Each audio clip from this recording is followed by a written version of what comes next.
ಸುಮ್ಮನಿರಪ್ಪ ಸಾಕು.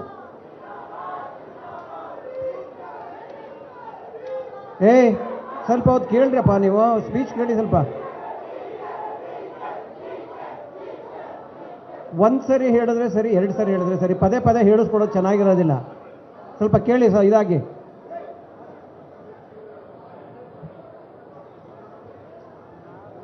ಎಸಿಸಿ ಪ್ರಧಾನ ಕಾರ್ಯದರ್ಶಿಗಳಾದಂಥ ಹಾಗೂ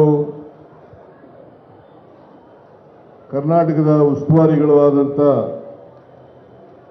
ಶ್ರೀ ಸುರ್ಜೇವಾಲಾ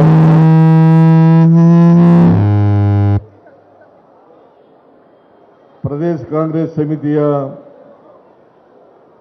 ಅಧ್ಯಕ್ಷರು, ಉಪಮುಖ್ಯಮಂತ್ರಿಗಳು ಆದಂಥ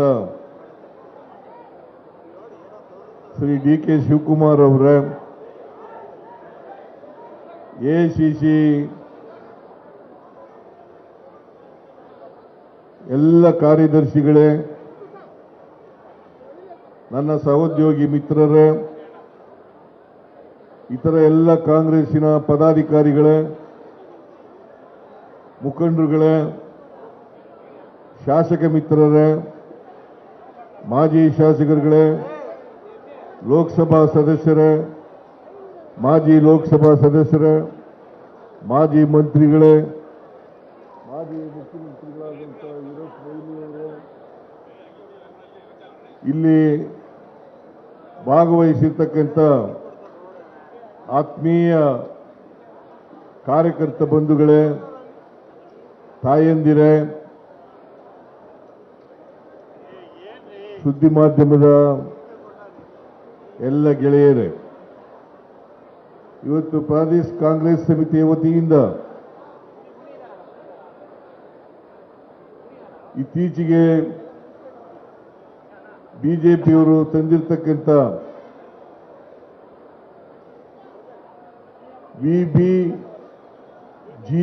ರಾಮ್ಜಿ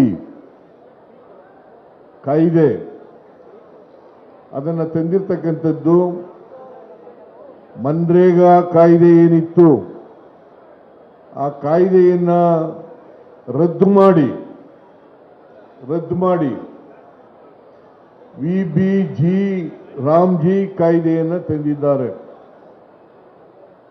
ಅವರು ದುರುದ್ದೇಶದಿಂದ ರಾಮ್ ಬರೋ ರೀತಿಯಲ್ಲಿ ಮಾಡಿದ್ದಾರೆ. ಆದರೆ ಅಲ್ಲಿ ಶ್ರೀರಾಮ ಇಲ್ಲ, ದಶರಥ ರಾಮ ಇಲ್ಲ, ಕೌಶಲ್ಯ ರಾಮ ಇಲ್ಲ, ಸೀತಾರಾಮ ಇಲ್ಲ. ಅದು ವಿಕಸಿತ ಭಾರತ,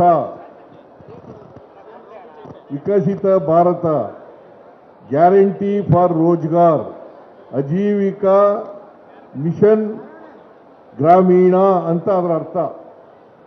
ವಿಬಿ ಜಾಬ್ ರಾಮ್ಜಿ ಅಂತಂದ್ರೆ, ವಿಬಿ ರಾಮ್ಜಿ ಅಂದ್ರೆ Viksit Bharat, guarantee for Rozgar, Ajeevika mission Gramin ಅಂತೇಳಿ ಅದರ ಅರ್ಥ. ಅದು ಎಕ್ಸ್ಪ್ಲನೇಷನ್ ಇರ್ತಕ್ಕಂಥದ್ದು. ವಿಬಿಜಿ ರಾಮ್ಜಿ, ರಾಮ್ ಇಲ್ಲ.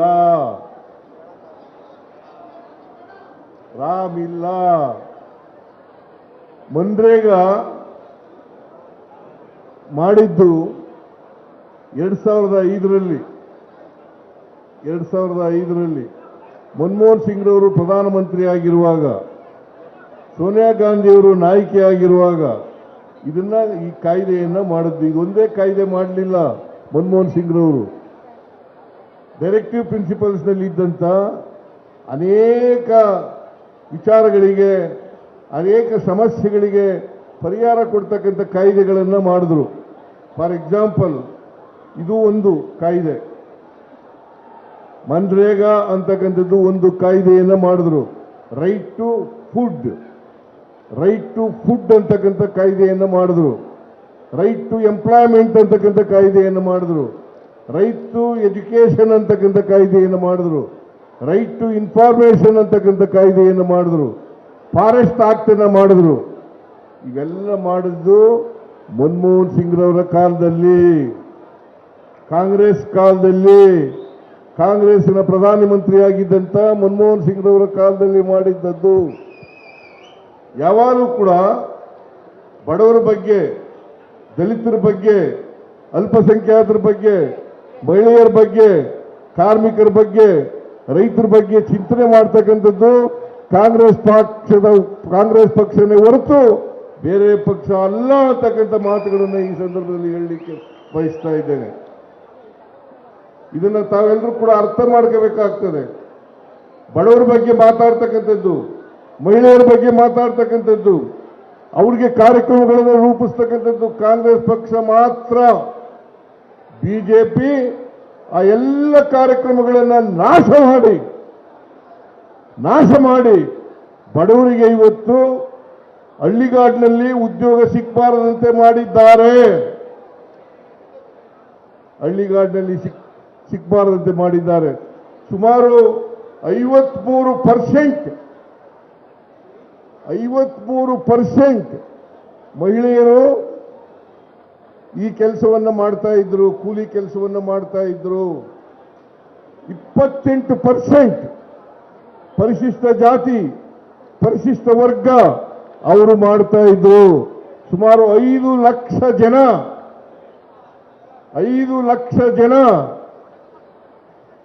ಅಂಗವಿಕಲರು ಈ ಕೆಲಸವನ್ನು ಮಾಡ್ತಾ ಇದ್ರು.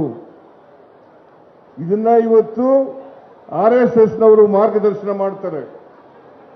ಯಾಕೆಂತಂದ್ರೆ ಬಡವರಿಗೆ ಹಣಕಾಸು ಸಿಗಬಾರದು, ಅವ್ರು ಯಾವಾಗಲೂ ಕೂಡ ಸೇವಕರಾಗೇ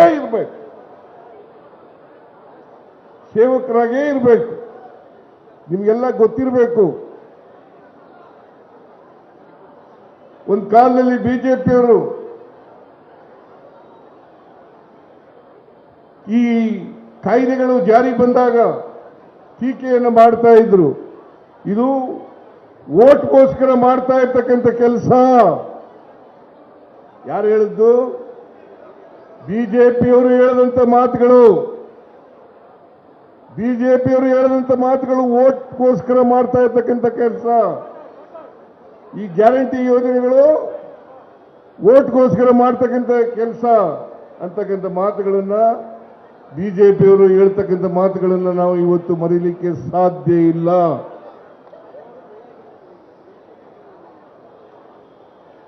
ಇವರು ಮಹಿಳೆಯರಿಗೆ, ದಲಿತರಿಗೆ, ಹಿಂದುಳಿದವರಿಗೆ, ಅಲ್ಪಸಂಖ್ಯಾತರಿಗೆ, ರೈತರಿಗೆ, ಸಣ್ಣ ರೈತರು, ಅವರಿಗೆ ವರ್ಷದಲ್ಲಿ ಯಾವ ಕಾಲದಲ್ಲಿ ಬೇಕಾದರೂ ಕೆಲಸ ಕೇಳಬಹುದಾಗಿತ್ತು. ಅವರು ವರ್ಷದಲ್ಲಿ ಯಾವ ಕಾಲದಲ್ಲಾದರೂ ಕೆಲಸ ಕೇಳಬಹುದಾಗಿತ್ತು. ಅವರು ವಾಸ ಮಾಡ್ತಕ್ಕಂಥ ಜಾಗದಲ್ಲೇ, ಅಕ್ಕಪಕ್ಕದಲ್ಲೇ ಮಾಡಬೇಕಾಗಿತ್ತು. ಮತ್ತೆ ಗ್ರಾಮ ಪಂಚಾಯಿತಿ, ಗ್ರಾಮ ಸಭೆಗಳು ಅವು ಎಲ್ಲಿ ಕೆಲಸ ಮಾಡಬೇಕು ಅಂತ ತೀರ್ಮಾನ ಮಾಡ್ತಾ ಇದ್ದೋ. ನಿಮಗೆ 73ನೇ 74ನೇ ತಿದ್ದುಪಡಿಗಳ ಮೂಲಕ ಏನು ಗ್ರಾಮ ಪಂಚಾಯಿತಿಗಳಿಗೆ ಅಧಿಕಾರ ಕೊಟ್ಟಿತ್ತು, ಅಧಿಕಾರವನ್ನ ಕಿತ್ಕೊಳ್ತಕ್ಕಂಥ ಕೆಲಸವನ್ನ ಮಾಡ್ತಾ ಇದ್ದಾರೆ. ಈಗ ಕೇಂದ್ರ ತೀರ್ಮಾನ ಮಾಡಬೇಕು. ಗ್ರಾಮದಿಂದ ದಿಲ್ಲಿಗೆ ಹೋಗಿದೆ. ಈಗ ದಿಲ್ಲಿನಲ್ಲಿ ತೀರ್ಮಾನ ಮಾಡೋದು, ಇಂಥ ಪಂಚಾಯತಿನಲ್ಲಿ ಕೆಲಸ ಇದೆ ಅಂತೇಳಿ, ಕೆಲಸ ಮಾಡಬೇಕು ಅಂತೇಳಿ ತೀರ್ಮಾನ ಮಾಡೋರು ದಿಲ್ಲಿ. ಮೊದಲು ಮನ್ರೇಗಾ ಕಾಯ್ದೆ ಪ್ರಕಾರ ಎಲ್ಲಿ ತೀರ್ಮಾನ ಆಯ್ತಿತ್ತು? ಗ್ರಾಮ ಪಂಚಾಯಿತಿಗಳಲ್ಲಿ ಮತ್ತು ಗ್ರಾಮ ಸಭೆಗಳಲ್ಲಿ. ಈಗ ದಿಲ್ಲಿನಲ್ಲಿ